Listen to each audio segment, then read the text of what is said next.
આજરોજ નખત્રાણા ખાતે મહિલા દિવસની ઉજવણી કરવામાં આવી। મહિલા ઉત્થાન, રોજગારી, મહિલા વિકાસ અને મહિલા એકતા સૂત્ર સાથે તથા દીપ પ્રાગટ્ય કરી કન્યાશાળા દ્વારા કાર્યક્રમની રજૂ કર્યા હતા અને ઉપસ્થિત નખત્રાણા તાલુકા પંચાયતના પ્રમુખ ભાવનાબેન પટેલ, ઉપપ્રમુખ દક્ષાબેન ઠક્કર, ન્યાય સમિતિના ચેરમેન લીલાબેન મહેશ્વરી તેમજ નખત્રાણા પોલીસ મહિલા સી ટીમ અને ડોક્ટરશ્રીઓ, શિક્ષિકા બહેનો કાર્યક્રમની જહેમત રિદ્ધિબેન વાઘેલા ઉઠાવી હતી। આભાર વિધિ મંગળાબેન વાઘેલા કરી હતી। રિપોર્ટ બાય કાદર લુહાર।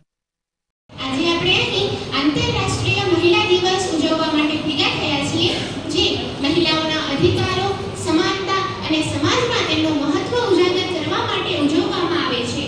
મહિલા એટલે માત્ર પરિવાર અને સમાજનો આધારસ્તંભ જ નહીં, પરંતુ તેઓ શિક્ષણ, વિજ્ઞાન, રાજકારણ, કળા અને વ્યવસાય જેવા તમામ ક્ષેત્રમાં પોતાની પ્રતિભા અને સંઘર્ષથી આખા વિશ્વમાં પ્રેરણાનું પ્રતીક બની છે। નારી નારાયણી છે એટલે તો સંસ્કૃતમાં શ્લોક છે કે યત્ર નાર્યસ્તુ પૂજ્યન્તે તત્ર રમન્તે દેવતાઃ। આનો અર્થ થાય છે કે જ્યાં નારીઓનું પૂજન થાય છે ત્યાં જ દેવતાઓનો વાસ હોય છે। પરંતુ આજે આપણી સમાજમાં નારી ભ્રૂણ હત્યા, લિંગભેદ અને શિક્ષણમાં અસમાનતા જેવા કેટલાય દૂષણો ફેલી રહ્યા છે, જે ખૂબ જ ચિંતાજનક છે। જો તેનો સમાધાન કરવામાં નહીં આવે તો ભવિષ્યમાં તે વિકટ પરિસ્થિતિ સર્જશે। આજનો દિવસ એ ખાલી નારીઓનું પૂજન, આદર અને સન્માન કરવાનો દિવસ નથી, પણ આપણે સૌએ એ પ્રતિજ્ઞા લેવાનો દિવસ છે કે આપણે સૌ નારીઓ માટે સુરક્ષા અને સમાનતાનો પર્યાવરણ ઊભું કરીશું। જ્યારે એક સ્ત્રી આગળ વધે છે ત્યારે સંપૂર્ણ સમાજ અને રાષ્ટ્ર પ્રગતિ કરે છે। નારી માટે કંઈ પણ અશક્ય નથી। આપણા દેશની સ્ત્રીઓ દરેક ક્ષેત્રમાં અવ્વલ છે, જેના ઘણા બધા ઉદાહરણો છે, જેમ કે પીટી ઉષા, રાણી લક્ષ્મીબાઈ, લતા મંગેશકર, કલ્પના ચાવલા, સુનીતા વિલિયમ્સ વગેરે, જેઓએ પોતાની ઈચ્છાશક્તિ, આત્મવિશ્વાસ અને વિચારો થકી જ આપણા દેશનું નામ રોશન કર્યું છે। નારી વિશે મને એક પંક્તિ યાદ આવે છે કે સમગ્ર સૃષ્ટિનું સર્જન સર્જનારી, સમગ્ર સૃષ્ટિનું સર્જન સર્જનારી, હેતની હેલી વરસાવનારી ને રાખડીએ રક્ષણ કરનારી, શ્વાસે શ્વાસે સપ્તપદીના 7 વચનોને નિભાવનારી, ધન્ય તુજને નારી, ધન્ય તુજને નારી। નારી એ માતા, દીકરી, બહેન, પત્ની એવા ઘણા સ્વરૂપોમાં પોતાની ફરજોને નિભાવે છે। તો આપણી પણ ફરજ છે કે આપણે તેનો સન્માન કરીએ અને તેની ઈચ્છા મુજબ જીવવા દઈએ। અને અહીં હું મારા શબ્દોને વિરામ આપું છું। જય હિન્દ, જય ભારત। સુત્રમ ટીમ દ્વારા આજે અહીં આમંત્રણ કરી છે અને મને આ સ્ટેજ પર મળ્યું છે, એના માટે હું આપ તમામનો આભાર માનું છું અને વુમન્સ ડેની બધાને શુભકામનાઓ પાઠવું છું। લાગે છે તમને જે રીતિબેને વાત કરી કે વુમન્સ ડેની શુભકામનાઓ, શું કામ પાઠવવી જોઈએ વુમન્સ ડેની શુભકામનાઓ? ક્યાં આપણે પાછળ રહી ગયા છીએ કે આપણને આ વુમન્સ ડેની શુભકામનાઓ પાઠવવી પડે, આવા દિવસો મનાવવા પડે? શું નથી આપણે એટલા સક્ષમ? સ્ત્રી તો જ્યારે વેદોની એમને વાત કરી કે આપણે તો વેદો પુરાણોથી, સ્ત્રી અને પ્રકૃતિ સરખા છે। તમે જોવો, સ્ત્રી અને પ્રકૃતિ વગર આ સંસાર ચાલી શકવાનો નથી, તો પછી આવા દિવસો મનાવવાની કેમ જરૂર પડે? ખરેખર તમારી અંદર એ શક્તિ છે, દરેક મહિલાની અંદર એ શક્તિ છે, તમારે ખાલી એને જાગૃત કરવાની જરૂર છે। વધુ સમય ન લેતા હું અહીંયા મારું પૂર્ણ કરીશ। Thank you. આપ સૌને મારા તરફથી ખૂબ ખૂબ હેપી વુમન્સ ડેના અભિનંદન। જેમ કે આપણે અત્યારે બધું સાંભળ્યું કે 365 દિવસ આપણે વુમન્સ ડે સેલિબ્રેટ કરવો જોઈએ, પણ આ ખરેખર જોવા જઈએ તો શક્ય નથી। બીજા બહેનોએ વાત કરી કે આપણે સુરક્ષાના બારામાં પણ વાત કરવી જોઈએ। મને પ્રિયંકાબેન પહેલાં કહી ગયા હતા કે તમે ડૉક્ટર છો તો આરોગ્યના બારામાં વાત કરજો।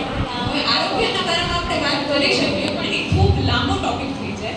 પણ મને અત્યારે નાની આમથી એક વસ્તુ સૂચી છે, હજી તમે પણ કંઈક એવું સજેશન કરજો જેમાંથી સ્ત્રીઓ આગળ આવી શકે, એ માટે આપણે કામગીરી કરી શકીએ।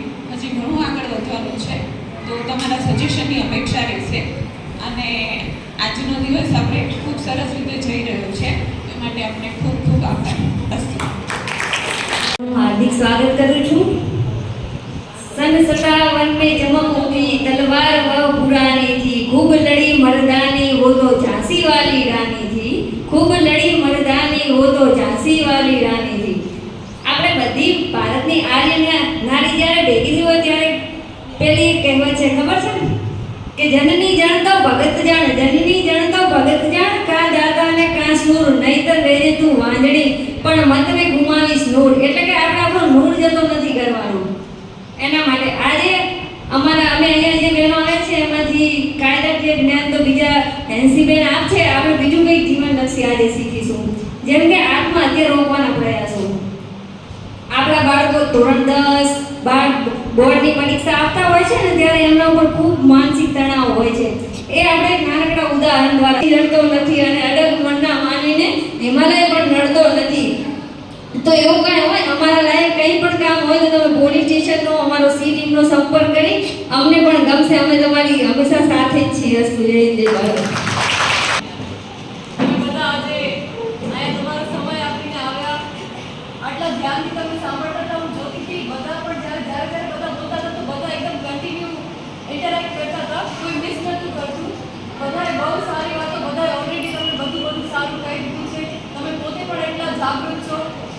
જેમાં બેને કીધું કે દારૂ પીવાથી ઇશ્યુ થાય છે કે ઘરમાં એમના છોકરાઓ કે હસબન્ડ કે જે પણ, તો એ સામાજિક લેવલે એ લેવલનો પ્રશ્ન છે કે જે પ્રમાણે તમે તમારા છોકરાઓનો ઉછેર કરો ને એ પ્રમાણે તમારા છોકરા એ દિશાઓમાં જાય. તમે સમજતા જો છો. તમે જ્યારે એમનો ઉછેર કરો છો ત્યારે તમને ખબર જ હોય છે કે તમે એમને શું પ્રોવાઈડ કરો છો, તમે એમની જીદો પૂરી કરો છો, ત્યારે એ લેવલ સુધી પહોંચે છે.